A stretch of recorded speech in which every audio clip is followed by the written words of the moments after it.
Quelle joie de vous retrouver dans ce 15 minutes de grâce et de vérité.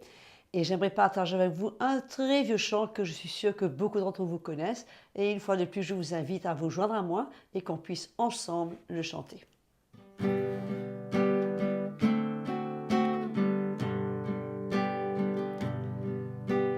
Ta fidélité est grande, oui Jésus. Ta fidélité est incomparable. Nul n'est comme toi, ô Seigneur. Grande est ta fidélité. Ta fidélité est grande. Ta fidélité est incomparable. Nul n'est comme toi, ô Jésus. Grande est ta fidélité. Nul n'est comme toi, ô Seigneur. Grande est ta fidélité. Alléluia. N'est-ce pas vrai que le Seigneur est tellement fidèle et c'est bon de se souvenir, une fois de plus, de cette grande fidélité. Sans plus tarder, nous allons accueillir le pasteur Mickey Hardy qui va nous partager, toujours dans la série Les hérésies, la délivrance du chrétien, la première partie. Donc, il va pouvoir répondre ce matin à cette grande question. Est-ce que c'est possible pour qu'un chrétien soit possédé par un démon? Donc, sans plus tarder, nous l'accueillons et nous l'écoutons avec un cœur grand ouvert. Bonjour et toujours heureux de vous retrouver. Merci encore Audrey pour ce chant, c'était merveilleux. Et nous continuons sur notre thème, les hérésies. Je me souviens, dans la dernière session, d'avoir mentionné un verset que je voudrais rementionner encore et reparler là-dessus aujourd'hui. Nous allons démarrer sur ce verset et nous allons parler de la délivrance des démons dans la vie des chrétiens. La délivrance des démons dans la vie des chrétiens. Alors, retournons à ce verset dans 1 Jean chapitre 5, verset 18. Nous savons que quiconque est né de Dieu ne pratique pas le péché, mais celui qui est né de Dieu se garde lui-même. C'est ça les mots que nous avons besoin de bien saisir. Il se garde lui-même et le malin ne le touche pas. Donc nous voyons la clé. La clé pour le chrétien, c'est de se fortifier, prendre les armes de Dieu, c'est-à-dire se fortifier dans la foi, marcher dans une vie juste, comprendre son salut, marcher dans la prière, dans la communion avec Dieu, et alors il est prêt pour contrecarrer les plans de l'ennemi. Il est prêt et il tiendra ferme dans le mauvais jour. Amen. Donc la clé dans tout cela, c'est se garder. Le chrétien doit se garder et la Bible nous dit que le malin ne le touchera pas. Amen. Donc voilà pour ceci, pour ce texte que je voulais bien vraiment éclairer. Et là nous parlons de la délivrance des démons dans la vie des chrétiens. Et souvent, les mêmes versets sont utilisés dans Matthieu chapitre 16, Matthieu chapitre 18, que nous avons partagé dans les sessions précédentes. La question est, est-ce que chasser les démons est biblique?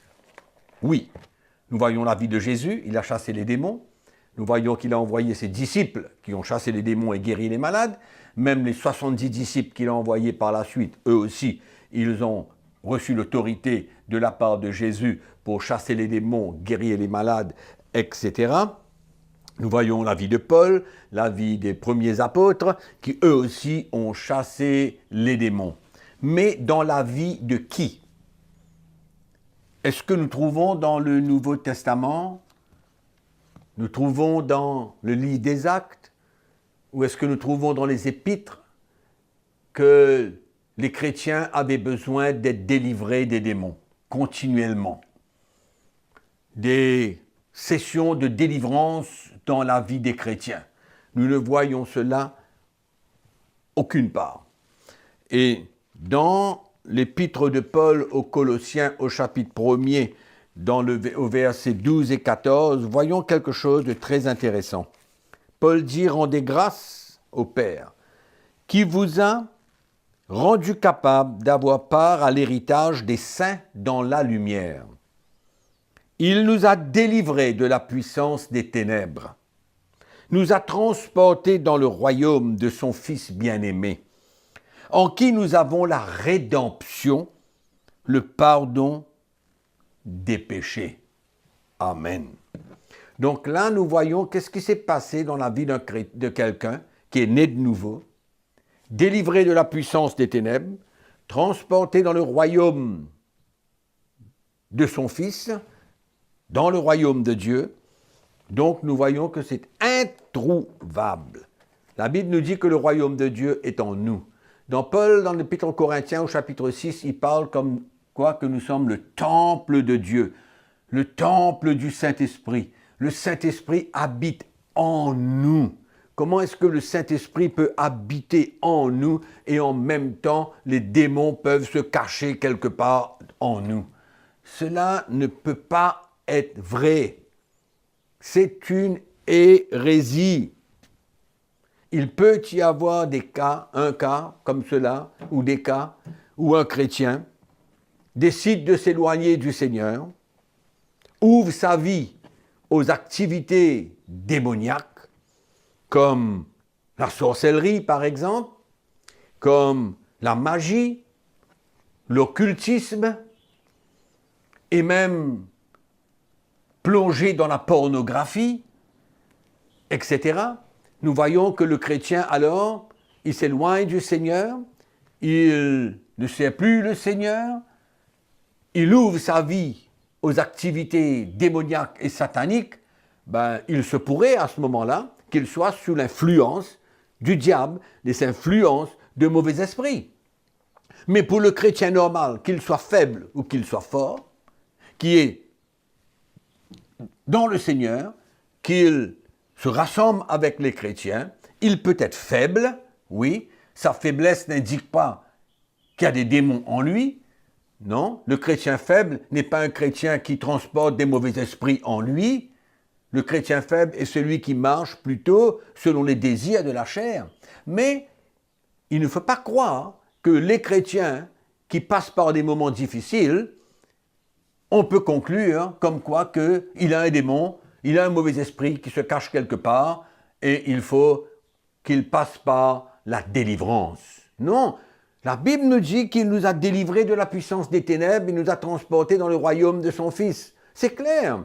La nouvelle naissance, c'est pourquoi c'est important de comprendre qu'il faut y avoir cette nouvelle naissance, parce que dans l'Église, il y a beaucoup de gens qui viennent, qui ne se convertissent pas à Christ, mais qui aiment l'atmosphère, qui aiment le contexte où les démons sont chassés, et ils appellent ça, ils crient puissance, puissance, et jour après jour, semaine après semaine, ces mêmes personnes viennent, ces mêmes personnes passent par la délivrance, et c'est une répétition, comme quoi qu'il n'y a jamais de progrès, il n'y a jamais, il n'avance pas dans le Seigneur.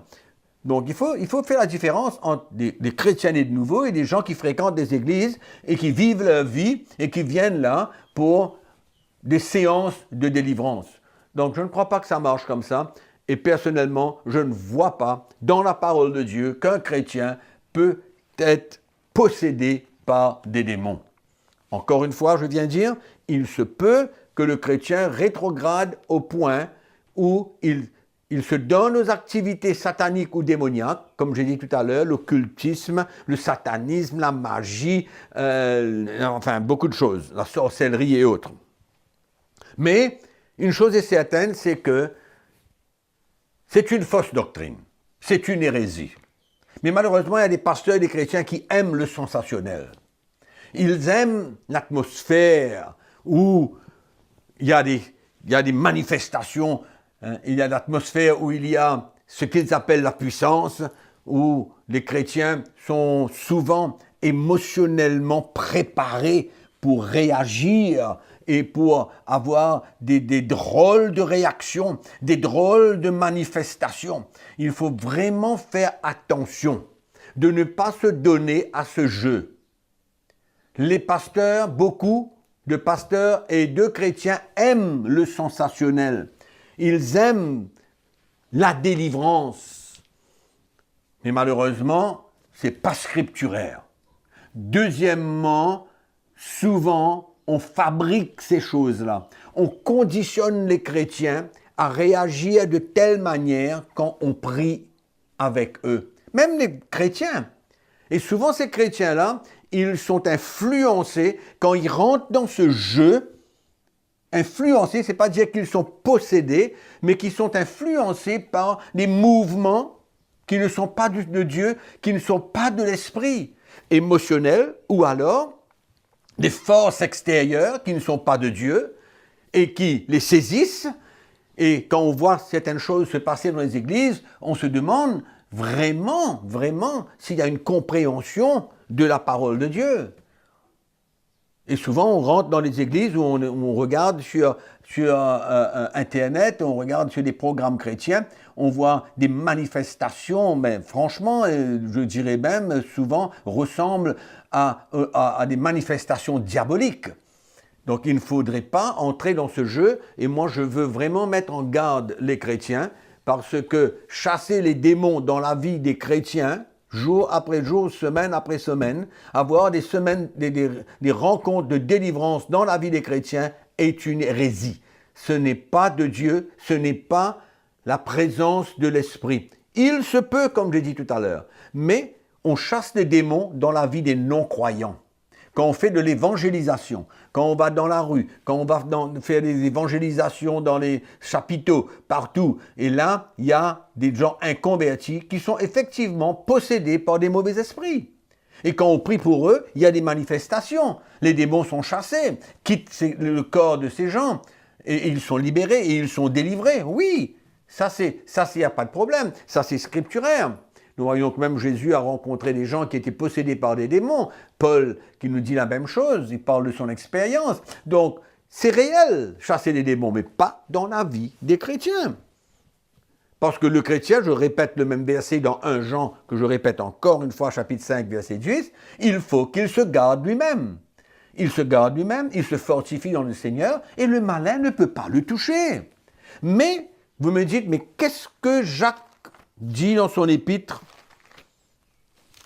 L'apôtre Jacques, il vient dire, « Soumettez-vous donc à Dieu, résistez au diable et il fuira l'un de vous. » Voilà une chose claire. Quelle est la première chose que l'apôtre Jacques dit? Soumettez-vous à Dieu. Comment est-ce que ça soumet à Dieu? On marche selon sa parole, on se donne à lui, on ouvre sa vie au Seigneur, on permet de faire une œuvre de Dieu dans notre vie, on marche en obéissance à sa parole, on marche en la soumission à sa parole, on se soumet à Dieu. Et quand on sent que l'ennemi est en train d'essayer de nous attaquer, que l'ennemi est en train de jouer un rôle, de faire un plan, etc., il nous attaque dans les pensées, il nous attaque dans les situations de la vie, et alors qu'est-ce qu'on fait? On le résiste. On ne parle pas d'une chasse, on ne parle pas d'un grand combat, là, on veut que le résister. Pourquoi? Parce que nous sommes déjà établis, on se garde nous-mêmes, on se fortifie nous-mêmes et on marche avec le Seigneur. Amen. Donc voilà un petit peu comment la parole de Dieu parle de ce genre d'enseignement. C'est une hérésie, ce n'est pas du Seigneur. Attention, chrétiens, faites attention, ne entrez pas dans ce jeu. Amen. On se termine là-dessus et on se retrouve la prochaine fois. Merci. Ouh là là, je pense que ça a dû secouer ce matin, mais c'est bon, parce que la parole de Dieu est faite pour nous confronter, pour nous défier, pour parler à nos cœurs, et comme Jésus a dit, vous entendrez la vérité, et la vérité vous rendra libre. C'est pour cela que je vous encourage, une fois de plus, à vous abonner sur notre page City-Ama YouTube afin que ces messages puissent continuer à parler à vos cœurs et à construire vos vies. Écrivez-nous aussi à l'adresse qui est affichée sur votre écran, vos commentaires, vos suggestions, vos témoignages, comme bon vous semble. Et ne ratez pas le prochain épisode, toujours dans la série Les hérésies. Donc surtout, invitez vos amis, invitez ceux que vous connaissez. C'est un sujet tellement important que le Seigneur veut parler à nos cœurs. Donc rendez-vous à la prochaine session de 15 minutes de grâce et de vérité.